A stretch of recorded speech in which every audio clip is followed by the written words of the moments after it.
ក្តីប្រស្ងួនបងស្រឡាញ់ទៅសង្ក្រញ៉ាញ់មកខ្មើមិនសំពើជាកូនអ្នកផ្សារគេអ្នកក្រុងស្បែកផោផង់ដូចទួតអារាមើលខ្លួនឯងព្រីបដូចកូនឆ្មាមិនគួរណាស្រវាត្រីអាំងអូនជាអ្នកស្រែ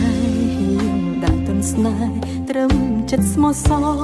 ដឹងថាខ្លួនអ្នកក្រវល់អង្គ